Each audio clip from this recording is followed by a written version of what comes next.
There are a bunch of hidden mechanics and really important tips that you can easily overlook in Star Wars Outlaws. Like for example, by running and then jumping before you hit an enemy, you'll get a decent damage buff that's usually enough to take out most regular enemies in just a couple of hits. Typically, when using straight up melee combat, it'll take somewhere between 3 to 5 hits to take an enemy out, assuming they don't push back and interrupt your attack. But by getting a running head start and then jumping and punching in the air, not only will Kay do a pretty cool animation that'll close distance really quickly, but she'll also be able to stun lock enemies and take them out quietly. Now this move doesn't work too well on elite enemies like robots or death troopers, but for any other lower level regular enemy, this is a great way to take them out while remaining in stealth, and is also a really effective way to take advantage of the fast talk ability. Oh, hey! Intruder! No hiding now, Nix. Now a lot of players also don't realize that Kay has the ability to roll by double tapping the crouch button, or slide by getting a running head start and then hitting crouch. Both of these moves are pretty useful, not only to quickly get out of sight, but also just to dodge out of the way from different enemy attacks like grenades and sniper fire. They also do seem to provide Kay with some iframes, so it can be a good way to get through a tough spot without getting hit.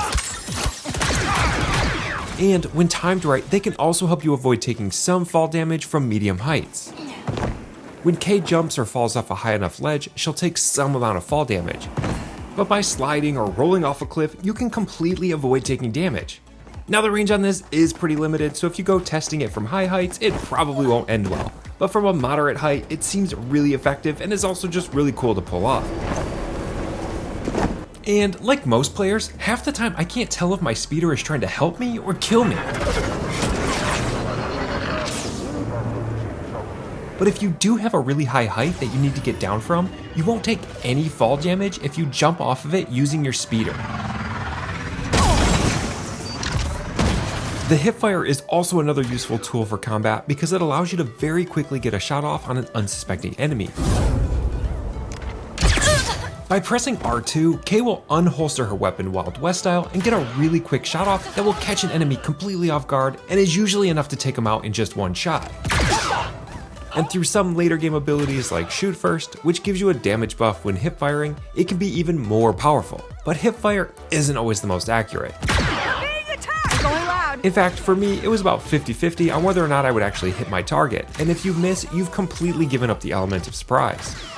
But instead of pressing down the trigger button all the way, you can slightly press it down, which will cause Kay to unholster her weapon, but not actually take the shot, giving you an opportunity to aim. Here we go again. This way, you're not giving up the element of surprise, and you're able to have time to line up the perfect shot. Now when it comes to utilizing Nix, there are a ton of hidden or at least not so well known tips to make sure you're getting the most out of him. Like for example, you can use Nix to steal things when you're in a restricted area without having it negatively impact your reputation. Good boy. When you're in a syndicate's base or a restricted area, stealing items has the potential to impact your reputation, which you'll know because the item has this orange symbol displayed next to it. Steal enough of these items and your reputation with that syndicate will take a hit. And if you're trying to repair your reputation that's already in a bad spot, or you're trying to reach peak reputation in order to claim syndicate rewards, this is something you definitely want to avoid. But you're a smuggler and you just can't help it. So instead of stealing it yourself, send Nix over there to fetch it and bring it to you. From there, you can just pick it up without any damage being done to your reputation.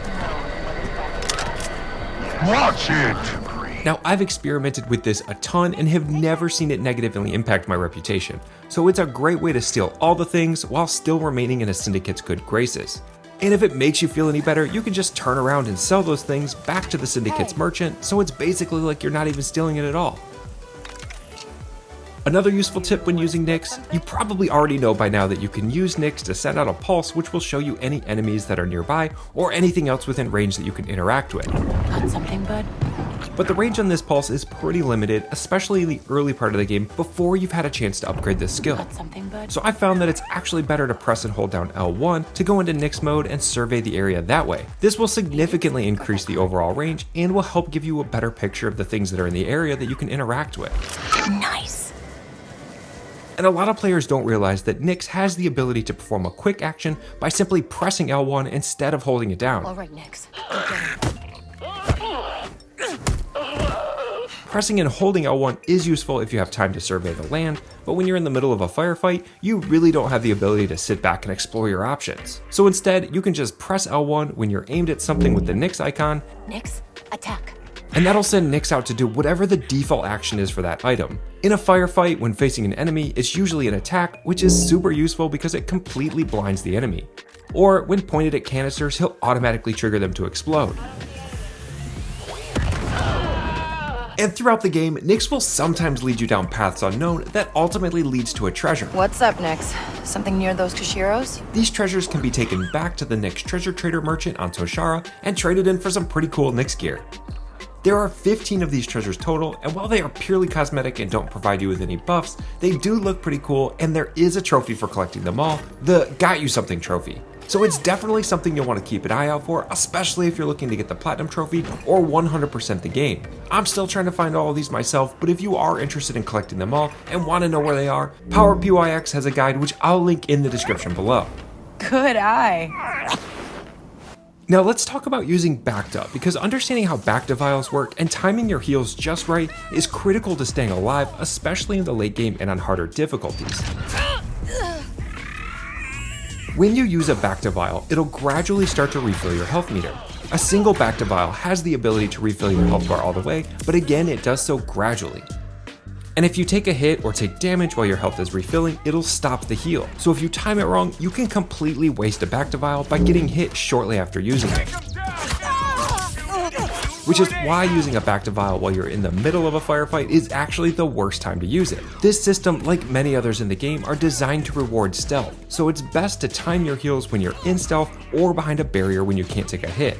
So if you are in the middle of a firefight or low on health, be sure to at least run and duck for cover before using your Bacta vial. There are also some abilities that I would definitely prioritize learning that will make your Bacta heals more efficient. The enhanced Bacta injector ability, which you can pick up from the Hotfixer expert, instantly recovers one section of your health bar. I've actually found this ability to be more useful than other abilities that increased K's overall health, since it immediately gives you back health no matter what. And there's a similar ability that you can get from another expert that'll increase the amount of instant health you get back, but more on that in just a minute.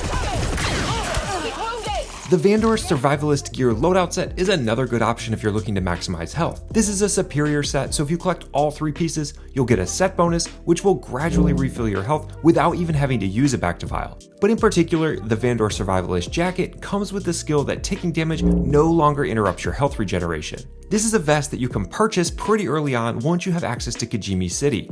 There's a merchant in Ashiga territory where you can simply buy it if you're in good standing with the Ashiga clan, so this is definitely one you don't want to miss. There's one ruling law everywhere in the galaxy.